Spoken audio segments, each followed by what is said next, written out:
Our Discipline is Guidance by Julie, Jen, and Alex. The discipline of guidance. Dwell in the life and love and power and wisdom of God, in unity one with another and with God. And the peace and wisdom of God fills your heart, that nothing may rule in you but the life which stands in the Lord God. George Fox. God does guide the individual richly and profoundly, but he also guides groups of people and can instruct the individual through the group experience.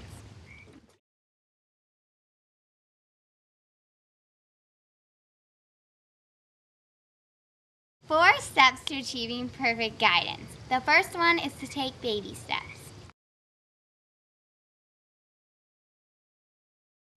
Step 2 is to be open to the Lord's leading.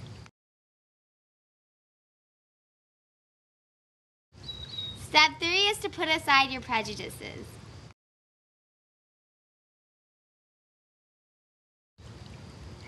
And lastly, you need to pray for your spiritual director. In the Middle Ages, not even the greatest saints attempted the depths of the inward journey without the help of a spiritual director. Today, the concept is hardly understood, let alone practiced, except in the Roman Catholic monastic system. That is a tragedy, for the idea of the spiritual director is highly applicable to the contemporary scene.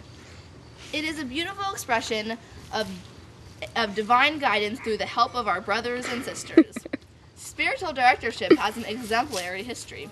Many of the first spiritual directors were the Desert Fathers and were held in high regard for their ability to discern spirits.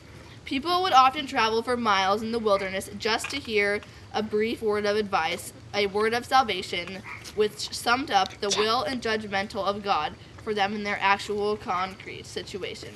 Give the horse a kiss. The Apothegmata of Sayings of Fathers is an eloquent testimony to the simplicity and depth of the spiritual guidance.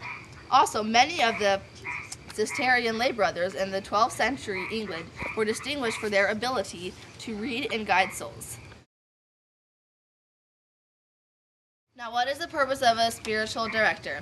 Well, his purpose is purely and simply charismatic. He leads only by force of his own personal holiness. He is not a superior or some ecclesiastically appointed authority. He has a relationship of an advisor or a friend. Though the director has obviously advanced further into inner depths, the two are both learning and growing into the realm of the spirit.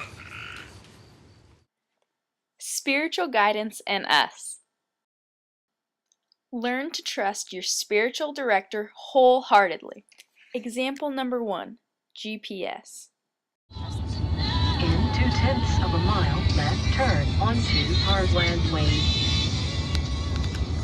How come we can trust the GPS to guide us home, but we cannot trust our spiritual directions to guide us onto the right path to the Lord? In 1/10 of a mile, left turn ahead onto Parkland Way.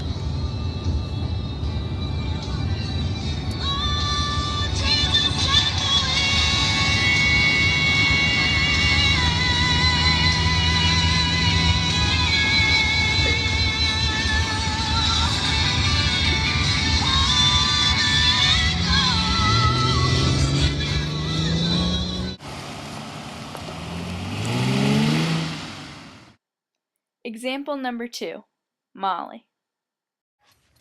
This is the type of excitement we should have when our spiritual leaders are directing us. We are about to guide Molly on a walk, and she's so excited.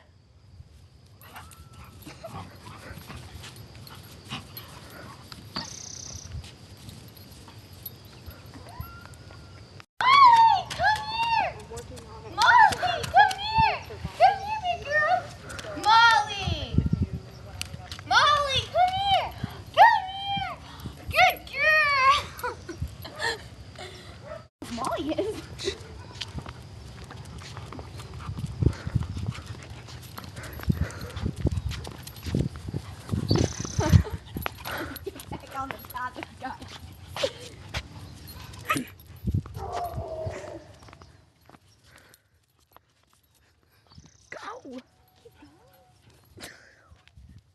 Julie, talk!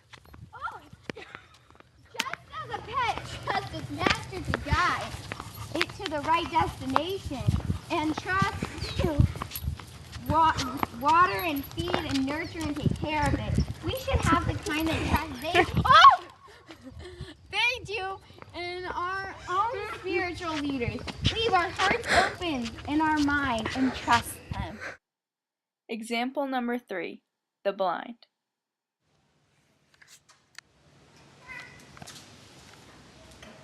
We are all spiritually blind in one way or another. We just need someone to guide us, like our spiritual leader.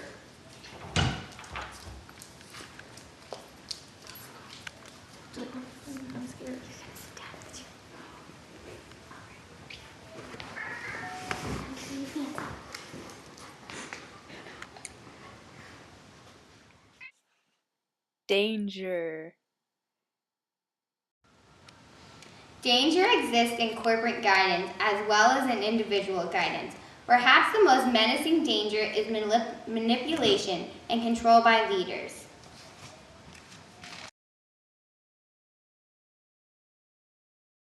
Of corporate guidance are: stubborn people hinder spirit-inspired leaders. Corporate guidance often leads to divorce from biblical norms.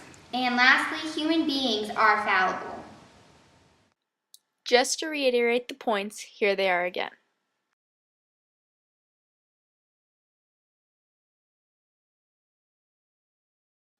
Guidance, summed up. As you've seen, guidance is needed, but can also be misused by the spiritual leader or his or her members. And that concludes this fantastic video on guidance.